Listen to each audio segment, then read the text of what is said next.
What's up, everybody? This is another episode, podcast every single day. This is going to be the audio video format, all that good stuff. Like, subscribe, follow, hit me in the comments, all that good stuff. Let me go. Let me hear it, see it. Hey, Ruben, this is hot garbage. Hey, Ruben, we like what you're doing. Either way, okay? I'm always going to do the call to action because that's what you're supposed to do, right? That's what they say, right? You got to call to action. You got to tell people that, hey, what you're doing and to participate, I guess. Okay. We're going to jump right into it here. This is going to be interesting. It'll be all sports. A couple stories here, right? Patrick Mahomes signs this supposed ridiculous contract, $503 potential $1 million over the course of 10 years, right? Which makes it a 12-year contract, essentially $503 million, which is preposterous to think that he's actually going to collect all that money. Now, what we know about the NFL, and we know the NFL because it's all clear on what happens to these players that sign these big deals. Number one, no more Super Bowls. No more Super Bowls in Kansas City. You got one more. This is the last year for you to win a Super Bowl. Newsflash, these people that sign these giant contracts, it's very difficult to build a team around a $45 million a year player. There's 53 players on a team that play. Active players on the roster. It could be 56, whatever they're going to change it to, okay? This year, there's going to be a wash. They're going to recover next year. It'll all be back. Things are going to get better. So, that being said, Ruben, why do you say this? You sound like negative Nancy. Absolutely, dude. He signed for this potentially, so he's on the hook for 12 years for potentially $503 million a year. Supposedly, there's guarantees if the Kansas City Chiefs don't produce. The biggest question is Andy Reid going to be able to coach for 10 more full productive seasons? Right? Let's think about this, right? Does Andy Reid got that much time in him? I don't know that he does. I really don't know that he does. Patrick Mahomes is a generational player. He accomplished a lot when he was young, okay? Accomplished a lot. He did a lot. He's doing his thing. He's very accomplished, and we appreciate that. And it's amazing, right? It's amazing what he's been able to do. He's a very dynamic and versatile quarterback. He's the face of a franchise. He's a face of a franchise, and you want him to be you want him to be on all the posters of your billion-dollar corporation. Okay, we agree on all this stuff like that, right? But what football has told us is through that 10-year extension, he's got 1 or 2 years left to win a Super Bowl. The next year this year makes like $2.7 million. The fire's hot. Here's the problem with this year. This year's going to have so much uncertainty, just like we're seeing in mixed martial arts, and I'll get into that in later. This is the first 10-minute segment. We're going to talk about Patrick Mahomes and related subjects, right? We're not going to veer off. I have a bad habit of doing that. However, I digress, right? We're going to talk about this. So Patrick Mahomes, I predicted he was going to get a gajillion dollars. You know why? Because he's in the right position. It's all about timing, right? If he had a Super Bowl MVP caliber year in year 7 or 8, they would have not have committed this much money long term to him. Now, what ESPN did in the article is they compared him to Mike Trout. In baseball, those contracts are fully guaranteed. Mike Trout's going to get every bit of that $426 million that he got. It's night and day differences. It's night and day comparisons. Stephen A. Smith, all these people, nobody talked about the differences, right? Everyone is to cheer the contract. It's amazing. I'm happy for him. He deserves it. But he's not going to get all that money, right?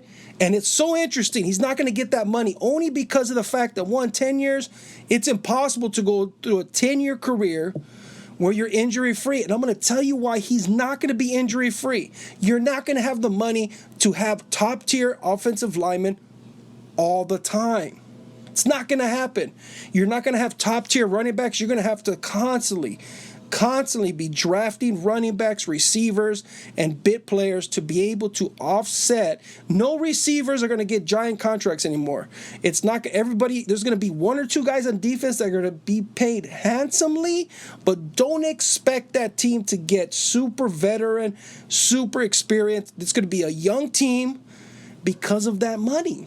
right? It's going to be very difficult for him to win a Super Bowl in years 5 through 10. Let's just face it. It's going to be very hard. Now, is he going to be in the mix? Yes. He's a dynamic player? Yes. Is he only one player? Yes. Is Andy Reid have to keep his coaching staff in place so that they can maximize his ability? Absolutely, yes. That is more important than everything else.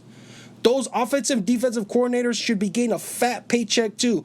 Patrick Mahomes needs to go and buy everybody on the team Rolex watches, okay? Because number one, football is the biggest team sport. You could take a tremendous dynamic player and put them in another situation and they could quite simply fail, okay?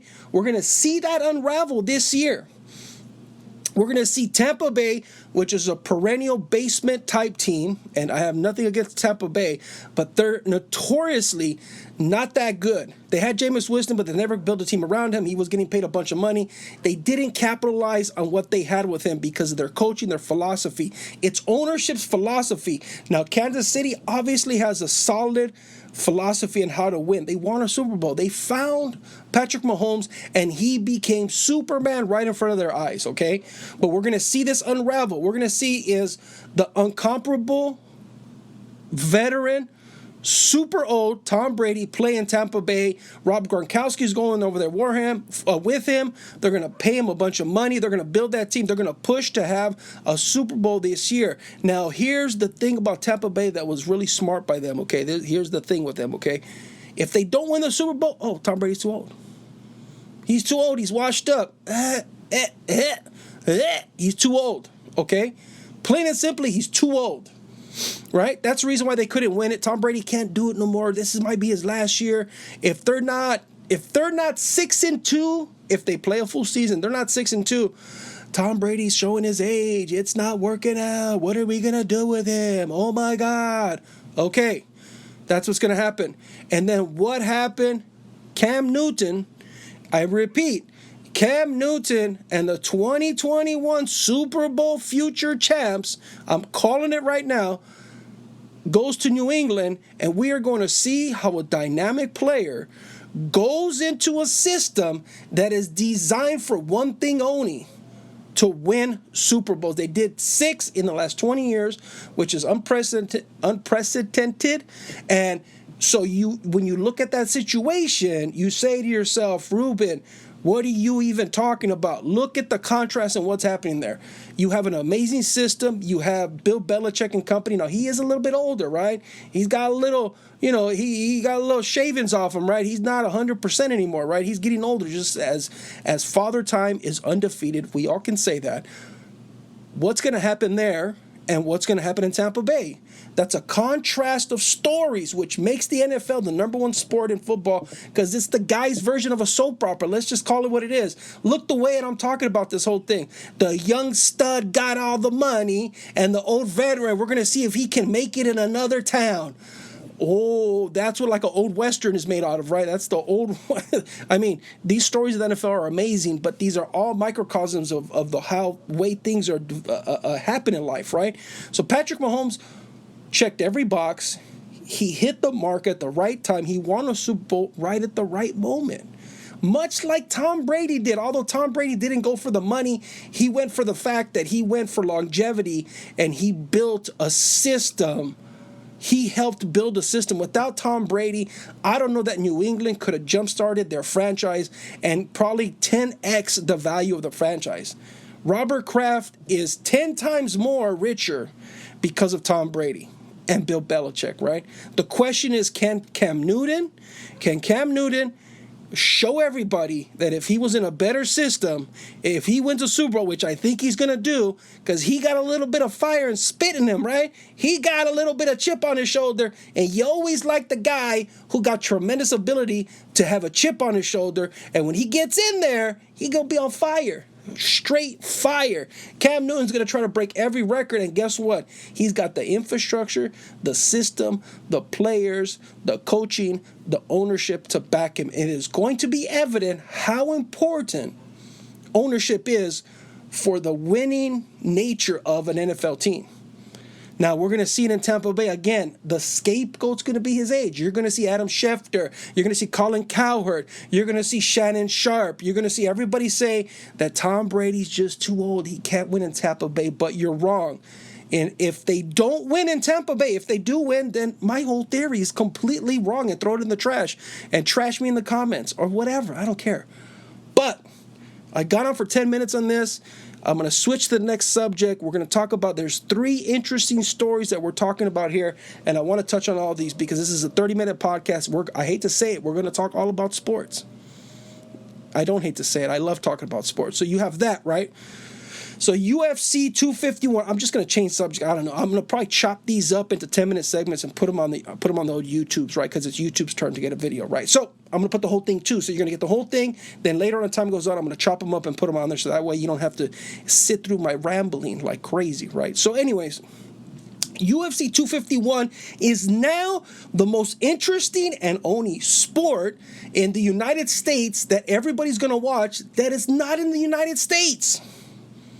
The UFC and Disney and Abu Dhabi and Fight Island and Yas Island they're doing it again. They've done it. They've made this fight so interesting after all the antics that the highest paid elite fighters were upset because they didn't get a piece of that big dough, that big nut, that big amount of wad, that cash, that moolah, that everything that was over there in Abu Dhabi, because Abu Dhabi was financing the fight. They built the island. You get all the publicity, right? That's what you do, right? Abu Dhabi is trying to make something before people stop buying oil and there's no more money over there. But I digress. That's another story. But Jorge Game Fred with the BMF belt is now center stage, okay? You got to step up and keep going. And I think he's going to have a good time. He's already put a lot of posts about it. Interesting fact, the UFC, Dana White, Uncle Dana White, okay? And I mentioned this to my cousin, to my friend, to my people, okay, I talked to a lot of people about this stuff, right? So anyways, Uncle Dana White, you called the videographer for that bet in number 1, and you say, oh, y'all got the footage of George Burns? Oh, yeah. Get all of it and delete it. Trash it. Get rid of it. We need brand new embedded episode 1 with Jorge Gamebred Masvidal, the BMF belt. We're going to have him go fight Kamaru Usman. We're going to sell some real eyeballs on this. We're going to get everybody to watch this thing, and guess what? You did it. Was this an accident? Why does this seem like there was plan? Why does it seem like even though Gilbert Burns is a capable fighter, he's not a prize fighter. He's not a guy that you want to go see. He's not a guy that you want to go see win or lose. You don't know him. And you're going to put him on the spotlight? You're going to put him center stage? You're going to put him and have him be in the biggest show on earth right now because nobody is watching anything? Baseball and basketball are trying to get restarted. It's like my dad's car that wouldn't start because he thought it was the starter. We changed the starter. It turns out it's his battery. We changed the battery. It turns out it's the engine. You can't figure it out. We don't know if baseball is ever really going to come back this year. It's going to come back. We're not doomsday unless zombie apocalypse happens, but I doubt that will. But, and I'm going to touch on baseball. We're going to get into the nuances of that too. I like this subject, but I got another 7 minutes on this UFC thing, right? So follow along with me, right? I'm really intrigued by this whole thing. So, the UFC is got the heavy hitters. You got Max Holloway versus Volkanovski. You got Max Holloway fighting on the same card that Jorge Masvidal is fighting. You got the amazing Paige Van Zandt. You got Rose Namajunas. You got some entertaining people. I don't know who's not going to watch UFC 251 unless you don't like sports, at which case you have never heard this podcast. This one. I'm going to put on there sports. For the people that don't like any kind of sports, just don't listen to it. It's okay. Or I dare you to listen to it and tell me it's garbage. Listen to the whole, if you don't like sports, listen to this whole thing and tell me it's garbage. Okay, that's enough of that. Okay, so UFC 251 is very interesting, man. All eyes are going to be on this fight card. UFC is capitalizing on the fact that they have a one-on-one sport, and for some reason, boxing hasn't put any super fights on during this whole COVID time. Boxing has the same type of situation. You have the DAZN network.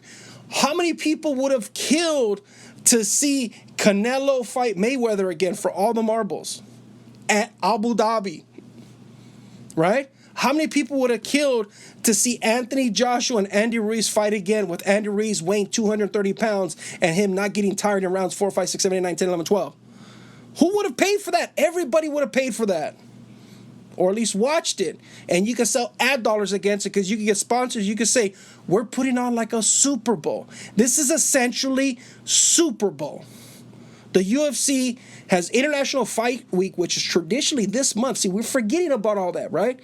The UFC and Disney, they're putting on some big, major events. It's tremendous. It's amazing. I love all that, right? So we have a situation here where the UFC, the Ultimate Fighting Championship, is now going to showcase one of their more entertaining, boisterous, and dynamic fighters that has been in the game for a long time. He's a KG vet. Game brand fighter's not going to come. He may not. Okay, the keys to winning that whole fight, it's already done. The fight is already a winner. And I'm going to tell you why. It doesn't matter where the Jorge Masvidal fights. The fact is, it makes the UFC look good because what they do? They paid him some money. He got some zeros in his bank account. And we all know that we want fighters to make the most they can before they can't fight any longer. Excuse my lack of use of high frequency words. Anyways. And people that, if you ever listen to this and you know what that means, then you'll get it. But anyways, so the UFC fixed their image. A lot of people, John Jones didn't get paid, but he was this guy saying he's going to wait 3 years and all this. Where is he at now? This was like a windfall. It's almost like Gilbert Burns got COVID on purpose. What? It's almost like they took Gilbert Burns out of the fight card on purpose. It's almost like Game Brand was supposed to be there and they were getting ready for the fight. And I am talking into the microphone like it's an ASMR. And if you're watching it, you'll still hear it because I'm going to connect the audio with the video. So anyways, so the UFC is doing something really amazing. This is really, really what they needed to do. This is where they needed to be with it. It's a very advantageous situation. Another fighter tested positive for COVID, but who cares about that? We got the three main hitters. You got, media-friendly Paige Van Zandt, the always entertaining Rose Namajunas. You got Max Holloway in the Max train, and Mac goes hiking, and he does all this other stuff. He didn't cut his hair. Who cares about the hair? But it's something to talk about, right? There's something there. Game bred fighter saying, pay me. Then he snuck in. They said, well, did you sign? Of course, the UFC got him to sign a 10-fight contract. Of course, dude. That's what a good business company does. That's what a good company does. That's what a good entertainment. You lock down your entertainers. You get them under contract. You pay them the boatload of money. So they said, on one hand, we're going to pay you all the money from Yas Island. On the other hand, you got to sign a 10-fight contract, and we own you for the foreseeable future. And so Jorge Masvidal said, I need to get paid. I want to buy a house in Miami. I want to be able to do this and do this and do this and do that. And guess what? It all worked out. I don't think you're going to hear a peep out of John Jones. I don't think you're going to hear a peep out of Conor McGregor because he's been left out of the Super Bowl of ultimate fighting, of mixed martial artists, of the pugilistic, essentially the equivalent to the fighters fighting in the Colosseum in Rome, right? It's going to be amazing. Everybody's interested in this fight now. There's a gajillion videos about all this fight. Then the question is, how does Jorge Masvidal win? He has to be creative and dynamic. That's it, dude. There's no other strategy. Is he going to be in 100% shape? No, of course not. He's not ready. That's what makes it interesting. Can Jorge Masvidal use his bravado, his confidence, his experience, his knowledge, and his ability to show Kamaru Usman that, look at, dude, in reality, I have nothing to lose, and you will disappear if you don't win. Jorge Masvidal being the 175-pound champ means there's 5 fights that are going to make him a cajillion dollars. Conor McGregor, Nate Diaz, Nick Diaz. Nick Diaz needs to start training right now, dude.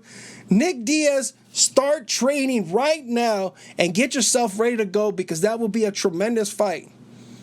Conor been training, right? Conor be showing, he Instagrams a photo of himself working out every other day, right? He's ready to rock and roll. He got the kids, he got the celebrating life, he got proper 12 whiskey. Conor McGregor has got the most entertaining Instagram of any fighter out there. Some say Derek Lewis with the Beast. No, Conor McGregor, because he not shy about showing you what it is. So anyway, so the point of the matter is UFC 251 going to be extremely entertaining. Sucks to be Gilbert Burns. Now we might officially forget who that guy ever is. He's going to probably be psychologically damaged from this situation because now he deserved the title fight. He deserved the title fight. And guess what? You might have to wait a little while because Gamebred probably fought Jorge Masvidal, probably signed for a big deal. And you cannot. Kamaru Usman didn't have a big contract, okay? I don't know the specifics of it. The reason why he was chosen as a champion to headline UFC 251 is because he's not the biggest earner of the champions. Because he's one of the newest, he's relatively new compared to these, John Jones got like a gajillion fights. His contract's probably renewed 3 times already. And they got him locked down for 100 fights or something like that. He's going to be under contract for the UFC till he's 82 years old and fighting DC at the senior circuit. So, anyways, push comes to shove. I hope nobody else gets sick. It looks like they're locked in. They flew into Saudi Arabia in those first class seats where they're like basically the mini hotels for every single fighter. They're flying over there. Those are like $15,000 a seat plane tickets that Abu Dhabi probably gifted them. And the reason why I know this is because Casey Neistat of YouTube did a whole video about it. So if you go look at it, Casey Neistat flies first class, blah, blah, blah, that good stuff, where he took a shower in a plane. That was amazing. So anyways, I'm getting to the last subject here. We're approaching, this is the third segment. We go 10 minutes on this, 10 minutes on that, and 10 minutes on baseball. Baseball. Right? They're trying. David Price from the Los Angeles Dodgers, the newly acquired David Price from the Los Angeles Dodgers, has said that he's going to sit out the season, okay? So there you go. This is what I've been saying the whole time.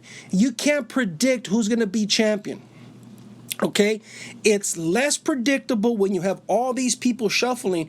And another factor, we got to look at another factor of this, right? Another issue when we look at the baseball scenario, right? There's a lot of staff that are underlying that are involved in this, right? If we have a giant breakout, it could disable a whole team. Possible, right? They could lose a couple games, forfeit them, whatever. It's a short season. Every game is possible.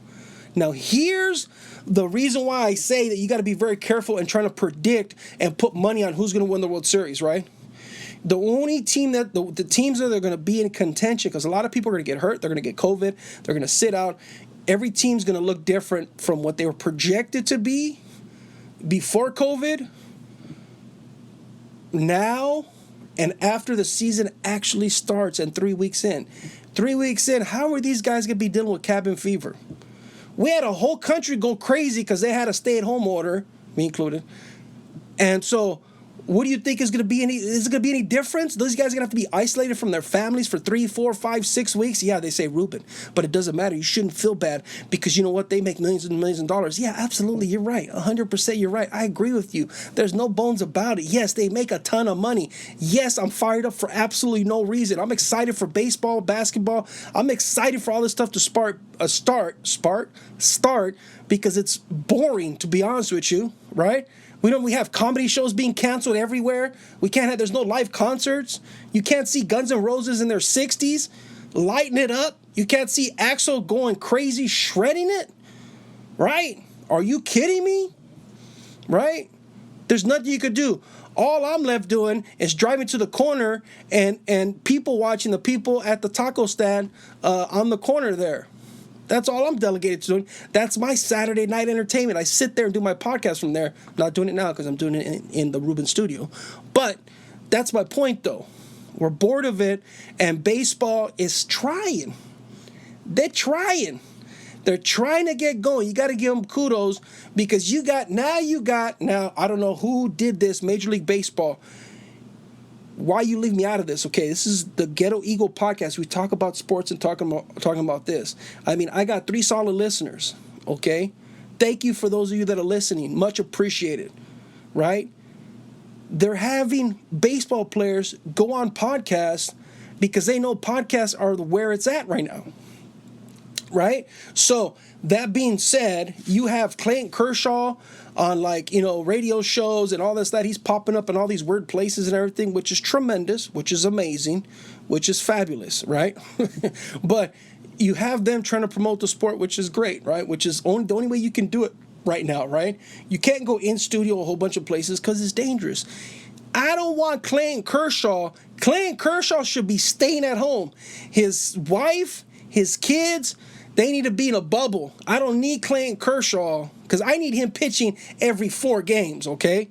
That's the second part of this whole thing I'm going to talk about baseball is, are we going to 4-man rotation or 3-man, or what are we doing? You pitching every other day? What are we doing? We getting Clayton Kershaw for 3 innings every single day? How are we going to format the pitching schedule? Because if they do a 5-man rotation, I'm going to lose it, okay? You cannot do a 5-man rotation when you're only playing 60 games. The fans are paying Clayton Kershaw $35 million this year, or maybe less. I don't know what the prorated salary is, the union agreement. Boring. So I want to see Clayton Kershaw pitch every 4 games. I want to see there be pressure on it. I want to see everybody playing every single day. We're going to have the augmented designated hitter, meaning our star pitchers are no longer going to have to be put in danger of having to field, of having to bat. This is breaking news. This is going to change the dynamics of baseball. We might make some permanent changes to what we see unravel at the end of this season, at the end of this COVID season. Now, eventually, fans will be allowed back in. Everybody will be allowed to buy your $25 beers and spend all your money on parking. Absolutely. And pay for $250 Uber rides back home because it's surging like crazy because you have even less Uber drivers. Okay? Yeah, I want to do that. I want to give you $1,000 to go watch a baseball game. 100%. And I know I'm being sarcastic, but I'm kind of not, because we're all included. We like to go have a good time at the baseball stadium. It's fun. Dodger Stadium. I live in Los Angeles. Dodger Stadium is the biggest baseball stadium in the world. It's number 1. Period. They revamped it. I was so excited about this year. I wanted to go to a Dodger game and see this new style of stadium. They put like $100 million into the stadium, and I wanted to go see it. I wanted to go experience it because it's a fun attraction. It's like driving by the Hollywood sign. You can't get within 1,500 meters of it, but you can go see it. It's amazing, right? Your eyeballs, you could get some eye pleasure out of watching those attractions. Just like when you see a completely full Hollywood Boulevard on a Saturday night, it's amazing how many people are there. It's just, I don't know. It's entertaining to me. So anyway, I don't know why I'm fired up. I do not know why I'm fired up. But we finally have some sports news. We finally have some information that we can convey and information that we could talk about that is not the whole thing about Throwback Thursday to 5 years ago when Joe Montana threw the 15th touchdown for the Kansas City Chiefs. Okay, I'm tired of that. I'm tired of watching this date in sports, 2005 through 2019. Okay, I get it. There's nothing else to play in there. Okay, now we have some new data. How did they agree to get Patrick Mahomes to sign for a contract during COVID? That is so crazy. I also predicted that he was going to wait for the end of this year. However, it's smart that he signed now, and I'm stealing some of baseball's time, but I just got to throw this. You know what? Forget it. We'll talk about that another time. So baseball, so they're going to, the season's going to be in flux. We're not going to know who the winner is. It's going to take probably 40 games so we can know who the top 2 teams are that are going to be in the World Series. Now, if I was a betting man, I would say it's going to be one of the teams is going to be the Dodgers or the Yankees, right? Mike Trout's going to hit a ton of home runs, right? Cody Bellinger from the Los Angeles Dodgers is in prime position. He's in the pole position. He's in the first spot. Like, I watched that movie Ford versus Ferrari, and I'm using all the references for cars. He's in the leaderboard to get the next giant sports contract. Let's face it. Let's call it what it is, right? If you want to look about any contracts, Cody Bellinger from the Los Angeles Dodgers is poised to get the next giant baseball contract. He checks every box. He's good looking. He's a nice guy. He does things in the community. He's an amazing baseball player. He can be the leader of the franchise. Our current leader for the Dodgers, Clayton Kershaw, is on the way out. He could just take it over. Cody Bellinger, you're the man right now. You can't mess this up this year. It's going to be a weird year. You got to get out there and produce. Hit 35 homers. Do something crazy. Go crazy out there. You can't. Cody Bellinger, if you sit out one game because of you not feeling well, you don't want all the money. You don't want the $500 million contract. They're handing it out to somebody. Somebody in baseball is going to get that contract, and it's his to be taken. There's a certain amount of time, there's a certain amount of windows. If you perform, see, like Mike Trout, it was already predictable that he was going to get that big giant contract. And we're over 30 minutes now, but I'm going to go a little bit longer.